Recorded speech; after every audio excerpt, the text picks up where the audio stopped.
The Matthew effect originates from a parable in the Gospel of Matthew in the New Testament. For whoever has will be given more, and they will have an abundance. Whoever does not have, even what they have will be taken from them. In 571 BC, during the late spring and autumn period, the Tao Te Ching proposed the way of heaven. It takes from those with excess and gives to those in need.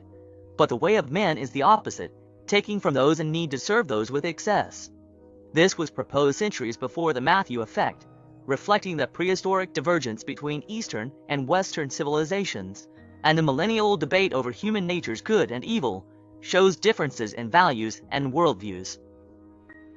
Everyone harbors an ideal world in their hearts, yet reality resembles a Rashomon, filled with the disheartening banality of evil, as if our fate is determined solely by faith, circumstance, and chance.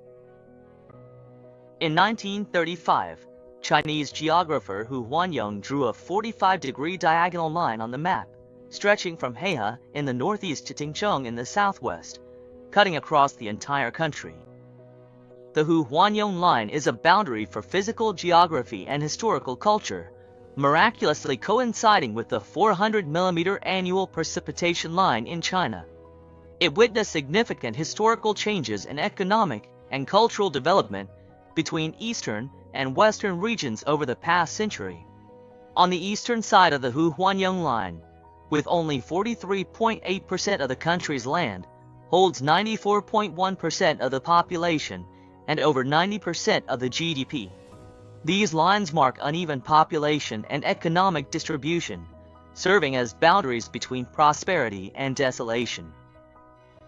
In this sense, every country in the world is divided into two parts by such a line.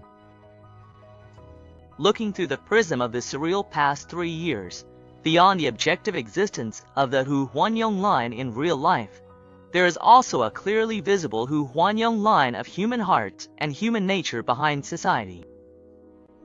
The physical dividing line is not what's truly daunting.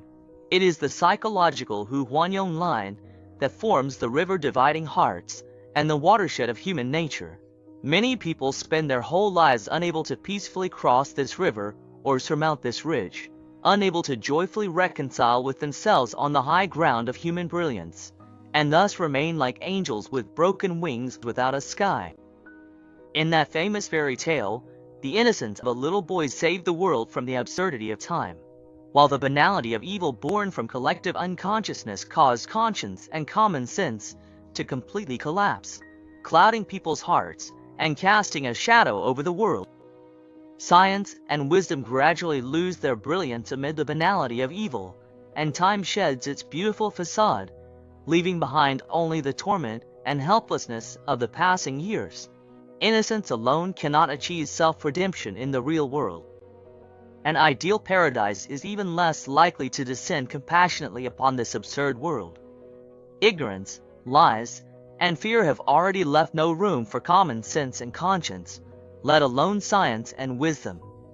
The century-long delay of Mr. Democracy and Mr. Science is an indictment of the banality of evil in the world, and marks the extreme degree of numb indifference.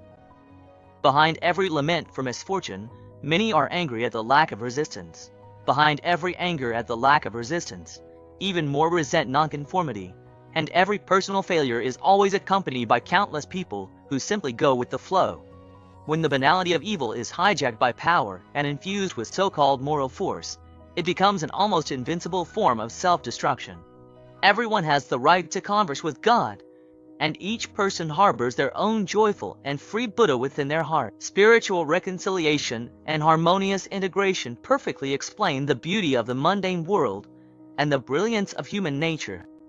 This explains the fundamental logic of what makes us human and society a society.